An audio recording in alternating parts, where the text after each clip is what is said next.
Hola a todos, en este video vamos a revisar el tema de reacciones de metátesis. Las reacciones de metátesis son aquellas en donde ocurre un doble desplazamiento y hay un intercambio de componentes entre los dos compuestos que están reaccionando entre sí.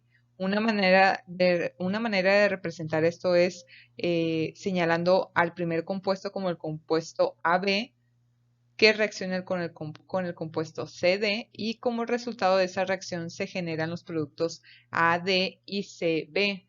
Aquí podemos observar que hubo un intercambio entre los cationes de ambos compuestos, ya que podemos observar que los cationes inicialmente son A y C, y como producto de esta reacción vamos a observar que intercambian de posición estos dos cationes y ahora van a estar con el otro anión que es el diferente al que estaban con el que estaban inicialmente.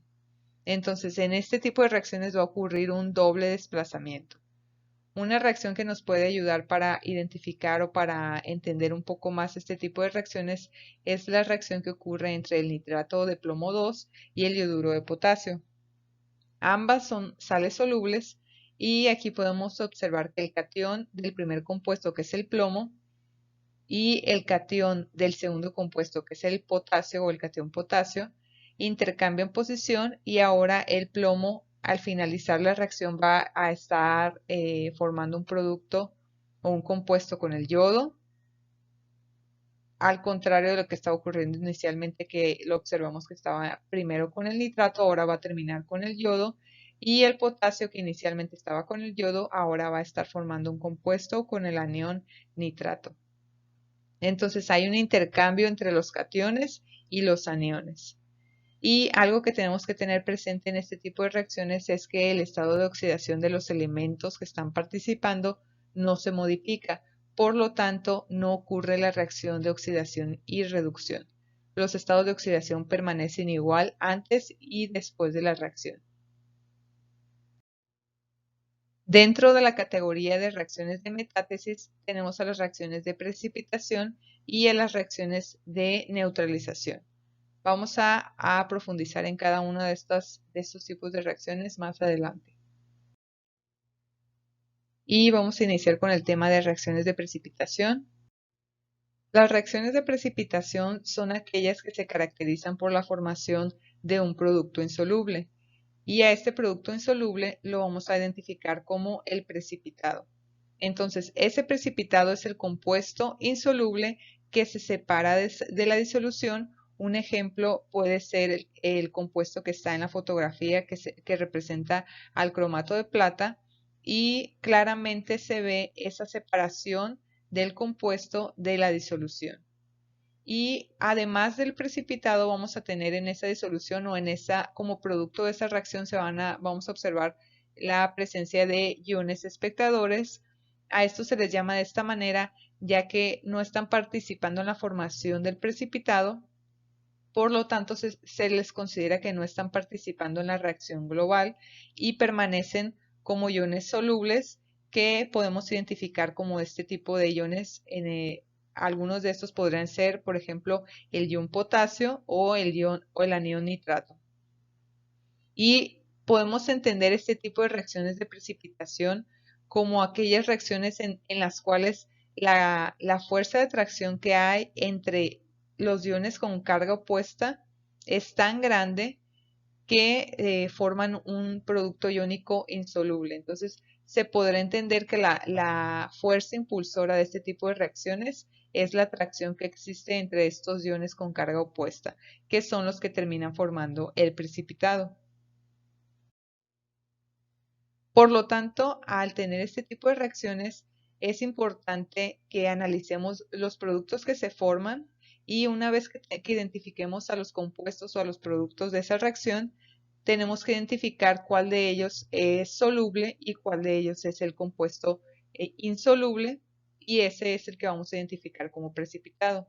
Entonces, como vamos a estar trabajando con estos conceptos de compuestos solubles o insolubles, tenemos que tener muy claro a qué se refiere la solubilidad, y una manera de definirla es la cantidad máxima de un soluto que se disolverá en un disolvente a una temperatura específica. Por lo tanto, el identificar el compuesto soluble y el compuesto insoluble nos va a permitir identificar al precipitado y nos va a permitir identificar a los iones espectadores. Otro ejemplo de precipitado lo podemos observar con el compuesto del yoduro de plomo, que se observa que el precipitado tiene un color amarillo muy llamativo.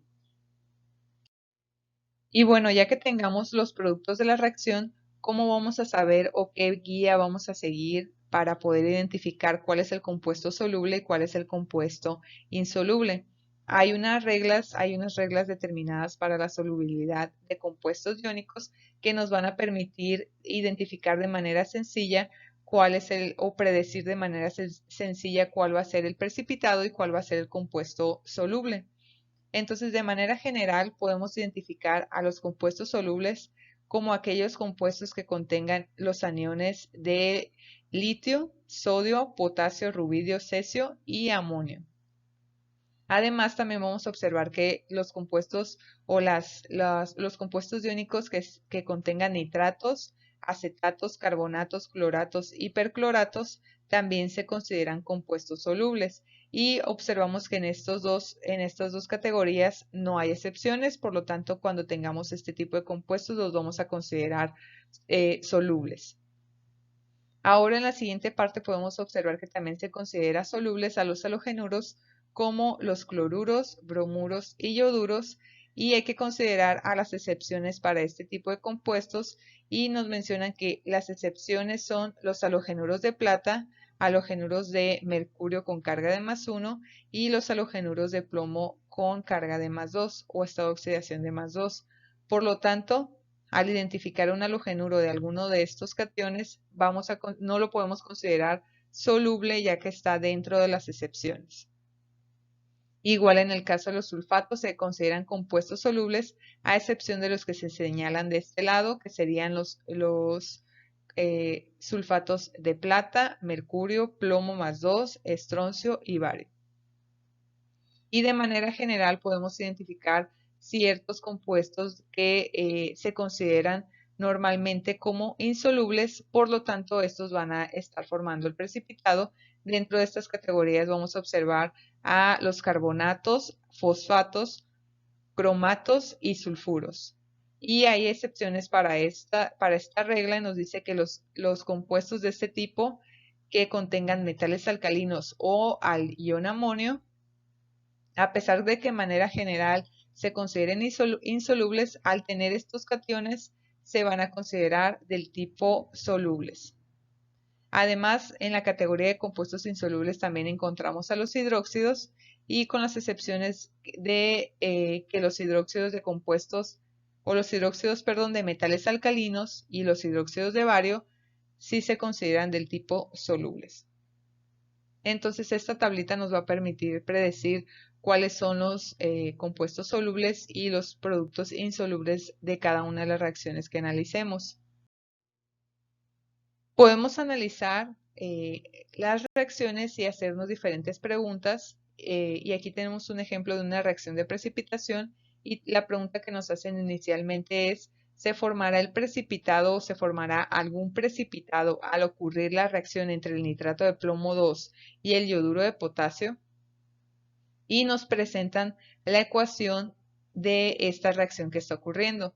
Tenemos como reactivos el nitrato de plomo 2 y al yoduro de potasio, y al reaccionar entre sí se forman los productos de yoduro de plomo, y nitrato de potasio. De acuerdo con las reglas que estábamos revisando en la diapositiva anterior, los yoduros se consideran compuestos solubles, a excepción de los yoduros de plata, mercurio y plomo +2. Por lo tanto, en esta reacción el precipitado corresponde al compuesto de el yoduro de plomo. Y hay que recordar que como dentro de las reglas de compuestos solubles se encuentran los nitratos y se encuentran los compuestos que contienen el catión de potasio, por lo tanto el nitrato de potasio que se genera en esta reacción se considera soluble y va a permanecer en forma de iones en esta disolución. y el que se va a separar de esa disolución va a ser el yoduro de plomo 2. Aquí podemos identificar si ocurre algún cambio en los estados de oxidación y hay que recordar que en las reacciones de precipitación no ocurren cambios en los estados de oxidación de ninguno de los elementos que están involucrados. Observamos que el plomo inicialmente tiene un estado de oxidación de +2 y al finalizar la reacción permanece con ese estado de oxidación de +2. El nitrato inicialmente su estado de oxidación es de +5, el nitrógeno tiene un estado de oxidación de +5 y al finalizar la reacción igualmente su estado de oxidación es de +5. Y el oxígeno, su estado de oxidación en este compuesto corresponde a -2. De igual manera en el producto de la reacción también su estado de oxidación es de -2. Y también observamos que tanto para el potasio como para el yodo el número de oxidación no cambia. El potasio inicialmente tenía +1, termina con +1 y el yodo con -1 y finaliza la reacción con -1. Entonces identificamos que no hay cambio en el estado de oxidación, por lo tanto no está ocurriendo la reducción ni la oxidación de ninguno de los elementos. Quiere decir que sí se trata de una reacción de metátesis y además de ser una reacción de metátesis es una reacción del tipo de precipitación, ya que se está generando un producto insoluble. Y de los dos productos, el que se precipita basándonos en las reglas de solubilidad es el yoduro de plomo 2, que es el PbI2. La manera en que se representan estas reacciones de precipitación es utilizando ecuaciones moleculares, ecuaciones iónicas o ecuaciones iónicas netas. Las ecuaciones moleculares las observamos normalmente al estar realizando alguna actividad en el laboratorio o al estar representando una reacción que estamos analizando productos y reactivos, y son muy útiles porque estamos observando a cada uno de los compuestos que están participando en forma de moléculas. A pesar de que son muy útiles, en el caso de las reacciones de precipitación, no es suficiente o no alcanzan a describir todo lo que está ocurriendo en este tipo de reacciones. Por lo tanto, para las reacciones de precipitación hacemos uso de ecuaciones iónicas. En estas ecuaciones iónicas vamos a observar que los productos que tenemos en la reacción o los reactivos que tenemos en la reacción, perdón, que son el nitrato de plomo 2 y el yoduro de potasio, al ser compuestos iónicos solubles, ¿de qué manera los vamos a representar en la ecuación iónica? Lo vamos a representar en la forma de los iones que forman. O sea, ya no vamos a tener a la molécula completa, sino que vamos a representar sus iones. Y al representar estos iones va a ser más sencillo identificar ese intercambio entre aniones y cationes que ocurre o ese doble desplazamiento que hay para formar a los productos. Por lo tanto, en la ecuación iónica de esta reacción, que inicialmente tenemos estas fórmulas, ahora vamos a representar a los cationes y aniones que están presentes, y el primer catión es el del plomo +2, dos aniones de nitrato, cada uno tiene una carga de -1, dos cationes de potasio con carga de +1, dos aniones de yoduro, y como producto aquí podemos observar que hay un compuesto que no está en forma de iones. ¿Por qué no se representa el yoduro de plomo en forma de iones? Porque el yoduro de plomo al ser el precipitado y al ser un compuesto muy poco soluble, no se separa en iones y lo vamos a representar en su forma molecular. Hay que recordar que solamente entonces al precipitado lo vamos a representar en forma de molécula, y como los demás sí están separados en iones en la disolución acuosa, por eso los dejamos o los escribimos como sus iones que forman cationes y aniones. Entonces, como producto tenemos al yoduro de plomo 2 y además están presentes los iones de potasio y los iones de nitrato. Y si se fijan, podemos identificar que tanto en reactivos como en productos, los iones de nitrato y los iones de potasio están presentes en forma de aniones y de cationes y están disueltos en esta disolución. Entonces, Como no están participando en la formación del precipitado, es lo que vamos a identificar como iones espectadores.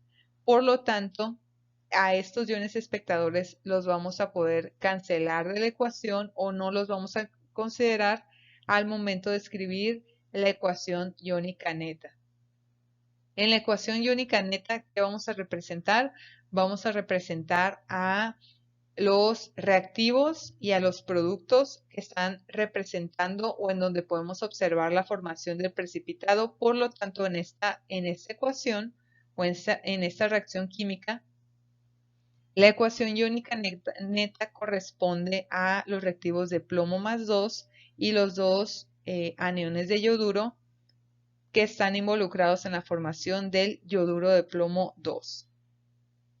Por lo tanto, estas tres maneras de ecuaciones o estos tres tipos de ecuaciones nos van a servir para representar a las reacciones de precipitación. Las tres son útiles y siempre hay que tener presente, si podemos observar aquí, los coeficientes, hay que considerar la cantidad que nos están señalando en esta ecuación molecular, hay que considerar la cantidad que hay para cada átomo, para cada anión, y siempre respetar esas cantidades para las ecuaciones iónicas y para las ecuaciones iónicas netas.